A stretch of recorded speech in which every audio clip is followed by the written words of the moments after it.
नमस्कार दोस्तों, मैं अमित दुबे आप सभी का हार्दिक स्वागत करता हूं। दोस्तों, चाणक्य नीति अध्याय 3 में हम आचार्य चाणक्य के 20 विचारों पर चर्चा करेंगे। चाणक्य नीति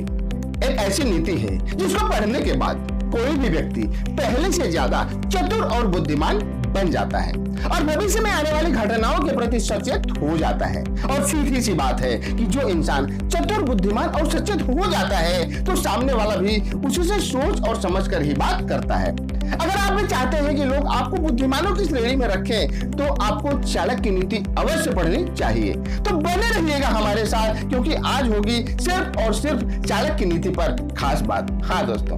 तो आइए आगे बढ़ते हैं और आचार्य चाणक्य के विचारों पर चर्चा करते हैं। विचार नंबर 1,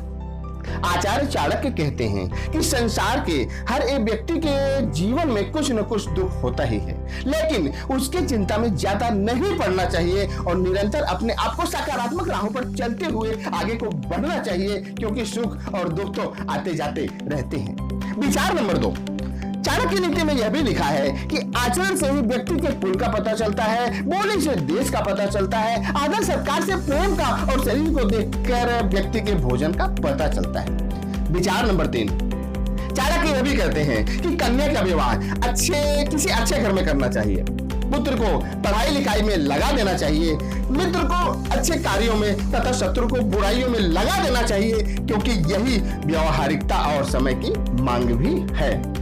विचार नंबर 4, आचार्य जी कहते हैं कि दुष्ट और सांप, इन दोनों में सांप अच्छा है न कि दुष्ट, क्योंकि सांप तो एक ही बार डसता है किंतु दुष्ट तो पग पग पर डसता है, इसलिए दुष्ट से बचकर रहना चाहिए। विचार नंबर 5, चाणक्य के अनुसार संगति कुलीनों की करनी चाहिए, क्योंकि वे वास्तव में संगति का धर्म निभाते हैं और अंत समय तक साथ नहीं छोड़ते हैं। कुलीन लोग तुच्छ हरकतें नहीं करते हैं, बल्कि अपने स्वाभिमान को कायम रखते हुए जब भी जरूरत पड़ती है अपनी कुलीनता दिखाते हैं। विचार नंबर 6, चाणक्य नीति यह भी कहती है कि सज्जनों का सम्मान करना चाहिए, क्योंकि वे लोग प्रतिकूल परिस्थितियों में भी अपनी मर्यादा का उल्लंघन नहीं करते, बल्कि अपनी सज्जनता का परिचय देते हैं। विचार नंबर 7, आचार्य चाणक्य ने यह भी कहा है कि मूर्ख व्यक्ति का साथ जितनी जल्दी हो त्याग देना चाहिए, क्योंकि ये वे लोग होते हैं जो आपको कभी भी मुसीबत में डाल सकते हैं। विचार नंबर 8, चाणक्य यह भी कहते हैं कि मनुष्य चाहे कितना ही सुंदर हो, जवान हो, रईस हो, लेकिन अगर वह पढ़ा लिखा नहीं है, बेवकूफी भरी हरकतें करता है, बड़बोलापन दिखाता है, तो उसे कहीं भी सम्मान नहीं मिलता, क्योंकि ऐसे लोगों को कोई भी पसंद नहीं करता है। हाँ दोस्तों, विचार नंबर 9, आचार्य के कथन है कि कोयल की सुरीली आवाज ही उसकी सुंदरता है, स्त्रियों की सुंदरता उनकी पवित्रता है, कुरूप व्यक्ति की सुंदरता उसकी विद्या होती है और तपस्वी की सुंदरता सबको क्षमा करना होता है। विचार नंबर 10, आचार्य जी यह भी कहते हैं कि कुल की लाज बचाने के लिए एक व्यक्ति को त्याग देना चाहिए, गांव की लाज बचाने के लिए कुल को त्याग देना चाहिए, राज्य की रक्षा के लिए गांव को त्याग देना चाहिए तथा आत्मरक्षा के लिए संसार को त्याग देना चाहिए। विचार नंबर 11, चाणक्य कहते हैं कि परिश्रम करने से दरिद्रता दूर होती है, ईश्वर का श्रवण करने से पाप दूर होता है, मौन रहने से कलह दूर होता है और जागते रहने से भय दूर होता है। विचार नंबर 12, आचार्य जी का कहना है कि अति किसी भी चीज की सही नहीं होती है, जैसे ज्यादा सुंदरता कभी कभी स्त्री के लिए घातक हो जाता है, जैसे रानी पद्मावती, ज्यादा घमंड व्यक्ति के विनाश का कारण बन जाता है, जैसे लंकापति रावण, ज्यादा दान देना भी इंसान को कभी कभी महंगा पड़ जाता है, जैसे राजा हरिश्चंद्र। विचार नंबर 13, चाणक्य के अनुसार सामर्थ्यवान व्यक्ति के लिए कुछ भी भारी नहीं होता, व्यापार करने वालों के लिए कोई भी स्थान दूर नहीं होता, ज्ञानी व्यक्ति के लिए कोई भी जगह विदेश जैसा नहीं होता और मीठी वाणी बोलने वाले के लिए कोई भी पराया नहीं होता। हाँ दोस्तों, विचार नंबर 14,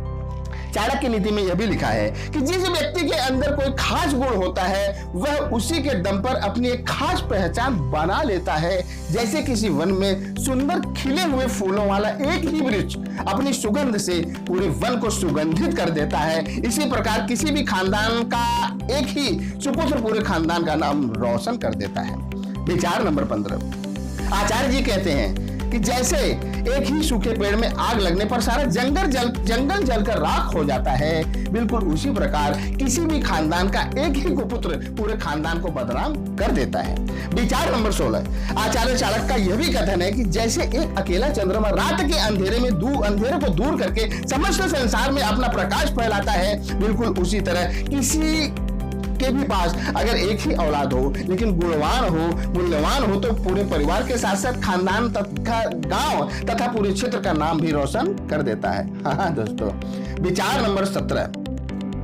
चाणक्य ने यह भी कहा है कि माता पिता द्वारा अपने पुत्र का 5 साल तक खूब लाड़ प्यार करना चाहिए, उसके बाद 5 से 15 साल तक उसे कठोर अनुशासन में रखना चाहिए, लेकिन जैसे ही वह 16वें साल में प्रवेश करे उसके बाद उसके साथ मित्रों जैसा व्यवहार करना चाहिए। विचार नंबर 18, चाणक्य के लिए यह भी वचन है कि जहां कहीं भी लड़ाई झगड़ा या दंगा फसाद हो रहा हो, जिस जगह पर भयंकर अकाल पड़ जाए या फिर जिस स्थान पर दुष्टों का राज हो, वहां से भाग जाना ही समझदारी का काम है।